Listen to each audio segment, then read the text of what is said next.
ओम शांति। 24 सितंबर 2025 की मुरली से मुख्य मुख्य पॉइंट है। आज परमात्मा कहते हैं, मीठे बच्चे बाप आए हैं तुम्हारी बैटरी चार्ज करने। जितना तुम याद में रहेंगे उतना बैटरी चार्ज होती रहेगी। प्रश्न, तुम्हारी सच की बेड़ी नाव को तूफान क्यों लगते हैं? ना बेड़ी मतलब नाव, क्योंकि देखो इस समय आर्टिफिशियल बहुत निकल पड़े हैं। बाबा कहते हैं कोई अपने को भगवान कहता है तो कोई रिद्धि सिद्धि दिखाते हैं। इसीलिए मनुष्य सच को परख ही नहीं पाता है। सच की बेड़ी को हिलाने की बहुत कोशिश करते हैं, यानी बाबा के बच्चों को बहुत हिलाने की कोशिश करते हैं, परंतु तुम जानते हो कि हमारी सच की नाव कभी भी डूब नहीं सकती। बाबा कहते हिलेगी डुलेगी तो हम तो आएंगे, बहुत समस्याएं आएंगी, पर डूबेगी कभी नहीं। आज जो विघ्न डालते हैं कल वो समझेंगे कि सदगति का रास्ता यहीं से मिलना है। सबके लिए ये एक ही हट्टी है, यानी कि दुकान है। ओम शांति। परमात्मा कहते आत्मा सुनती है कानों द्वारा, धारण करती है। आत्मा ही तो धारण करती है। परमात्मा में ज्ञान भरा है, बच्चों को आत्मिक स्थिति में रहना सिखाते हैं। इस जन्म में भक्ति मार्ग में 63 जन्म है।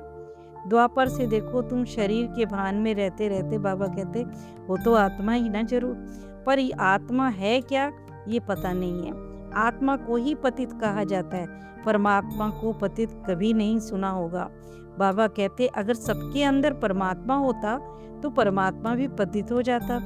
आत्मा कितनी छोटी और उसमें कैसे पाठ भरा हुआ है, ये याद करना भी बाप ही हमें सिखलाते हैं। और कोई नहीं मेहनत, बाबा कहते इसी में ही तो मेहनत है। घड़ी घड़ी अपने आप को आत्मा समझना। परमात्मा कहते हैं जैसे देखो इमरजेंसी लाइट होती है ना, वो बैटरी से चलती है, और अगर इसमें बैटरी ना भरे तो चलेगी क्या? इसी तरह से परमात्मा सबसे बड़ी पावर है, सर्वशक्तिमान है, और ढेर सारी आत्माएं। सबको परमात्मा की याद से पावर भरनी है, क्योंकि परमात्मा सर्वशक्तिमान है। और अगर योग नहीं लगाएंगे तो फिर हमारी बैटरी चार्ज कैसे होगी? सारा कल्प लगता है डिस्चार्ज होने में। अब बाबा कहते यही बात समझने की है। परमात्मा कहते हैं मुझसे योग लगाओगे तो फिर मैं पावर भरकर तुम्हें सतो प्रधान बना दूंगा। पढ़ाई में तो है ही कमाई, याद से पावन और आयु भी बड़ी होती है। बैटरी भी देखो चार्ज हो जाती है। इस समय परमात्मा की याद भूलने से सबकी बैटरी बाबा कहते हैं डिस्चार्ज हो गई है। ज्ञान को दिन कहते हैं, भक्ति को रात कहते हैं। रात से वैराग्य आता है, यानी भक्ति से जब हमें ज्ञान मिलता है तो वैराग्य आने लग जाता है, क्योंकि स्वर्ग है दिन। बाबा कहते स्वर्ग है दिन और नर्क है रात। ये शरीर विनाशी है। बाबा कहते मिट्टी का बनता है और मिट्टी में ही मिल जाएगा। अभी देखो तुम समझदार बनते हो तो तुम्हारी बुद्धि घर में चली जाती है, यानी परमधाम। वहाँ से सूक्ष्म वतन में आते हो, और 4 भुजा विष्णु की भी तो दिखाते हैं ना। यहाँ देखो पुरानी दुनिया में तो होती नहीं, इसीलिए समझते भी नहीं है कि ब्रह्मा सरस्वती ही लक्ष्मी नारायण बनते हैं। आत्मा में संस्कार तो बढ़ते ही हैं। आत्मा ही बाबा कहते बाप को पुकारती है, जब दुखी हो जाती है ना तो आत्मा ही पुकारती है, बाबा हम डिस्चार्ज हो गए, आओ हमें पावन बनाओ।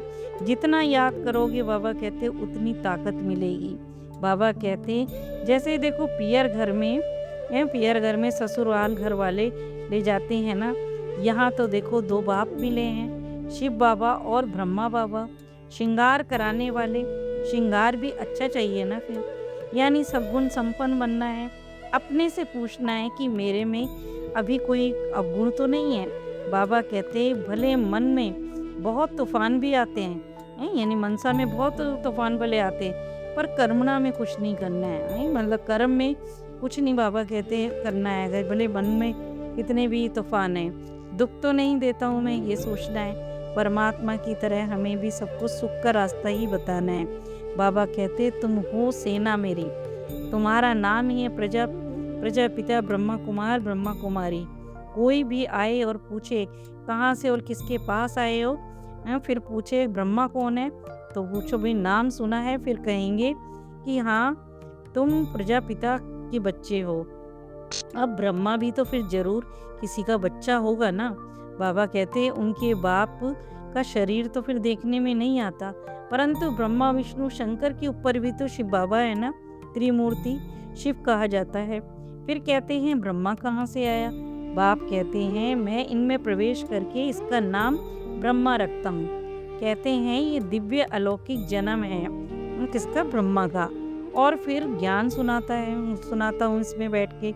इसीलिए ये बाबा कहते हो गए बाप दादा। जिसमें प्रवेश किया उसकी आत्मा भी बाजू में ही आकर बैठती है।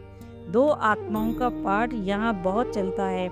ब्रह्मा अपने जन्मों को नहीं जानते, परमात्मा कहते तुम भी देखो अपने जन्मों को नहीं जानते। स्मृति आई है कल्प कल्प 84 का चक्र लगाया और अब देखो बाबा कहते वापस जाते हैं। यह है संगम युग।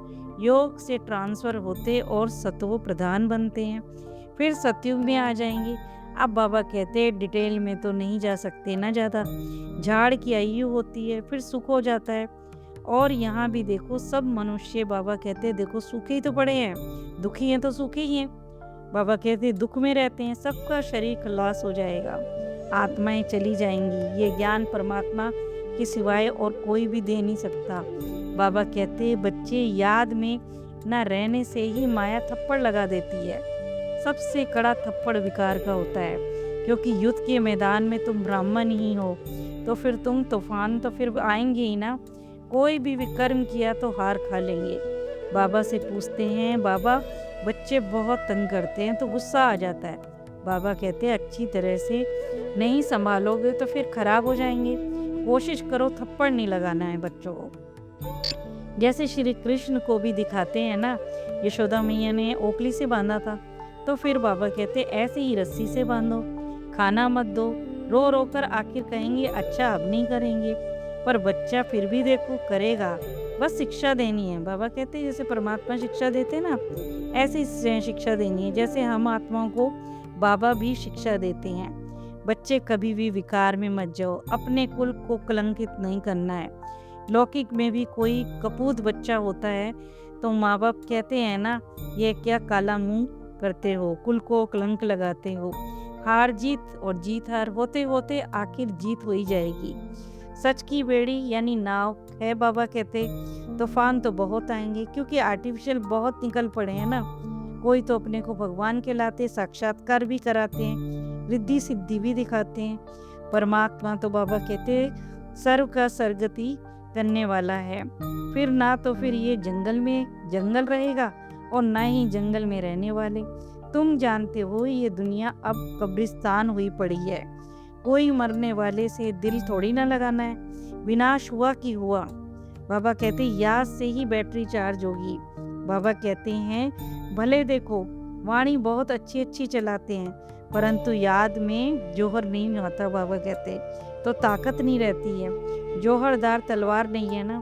फिर कहा जिन्होंने कल्प पहले पुरुषार्थ किया होगा वही आएंगे, अभी तक जो आए नहीं हैं वे आने हैं, जो चलते चलते भाग गए हैं। बाबा कहते शादी आदि भी देखो उनका भी ड्रामा में पार्ट होगा। फिर आकर तो पुरुषार्थ तो बाबा कहते आखिर आके पुरुषार्थ तो करेंगे, जाएंगे कहाँ? बाप के पास ही सबको पूंछ लटकाना पड़ेगा। लिखा भी हुआ है भीष्म पितामह आदि भी अंत में आते हैं। अभी घमंड है, वो घमंड भी बाबा कहते पूरा हो जाएगा। जैसे तुम भी रजाई लेते हो फिर गंवाते भी हो। अब दिन प्रतिदिन सेंटर खूब बाबा कहते बढ़ते जाएंगे। भारतवासी ही देखो जो बाबा कहते देवी देवता के पुजारी हैं, पुजारी उनको समझाया सतयुग में देवी देवता धर्म था, उसकी ही पूजा होती थी। क्रिश्चियन क्राइस्ट की महिमा करते हैं, हम देखो आदि सनातन देवी देवता धर्म की महिमा करते हैं। ये किसने स्थापन किया वो लोग तो समझते नहीं हैं। वो तो श्री कृष्ण ने स्थापन किया तब तो कह देते हैं, तो फिर पूजा भी उनकी करते रहते हैं। कोई कितनी मेहनत करते हैं, कोई कितनी बाबा कहते दिखाते भी हैं ना, कि दिखाते भी हैं कि पर्वत को उंगली पर उठाते हैं ना, गोवर्धन के पर्वत को दिखाने में भी आता है। फिर कहा अब सब ताकत निकल गई है। सोना भी देखो खानियों से निकलता है। स्वर्ग में तो फिर सोने के बाबा कहते महल हैं। इस समय सॉरी बाबा कहते सोना भी खानियों से नहीं निकलता, स्वर्ग में तो सोने के महल बनते हैं। अभी तो देखो गवर्नमेंट तंग हो जाती है क्योंकि कर्जा बहुत देना पड़ता है। वहाँ तो अथाह धन दीवारों में भी हीरे लगे हुए रहते हैं। कारून का खजाना होता है ना। अल्लाह वल्दीन का खेल दिखाते हैं ना, ठका करने से महल निकल गया।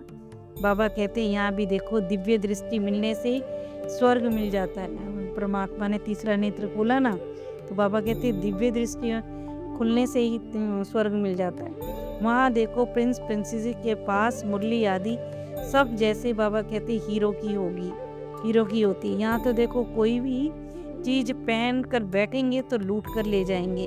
पुरानी दुनिया बड़ी गंदी है। लक्ष्मी नारायण की देखो दुनिया वाह थी, उसको ही स्वर्ग कहा जाता है। हमने तो बाबा कहते ये सोमनाथ का मंदिर बनाया था।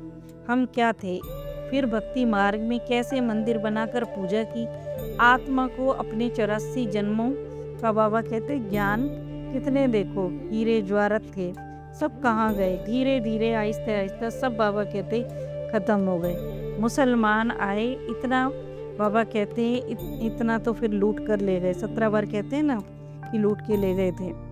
बाबा कहते जो कब्रों में भी जाकर हीरे लगाए, ताजमहल आदि बनवाया, फिर ब्रिटिश गवर्नमेंट खोद कर ले गई।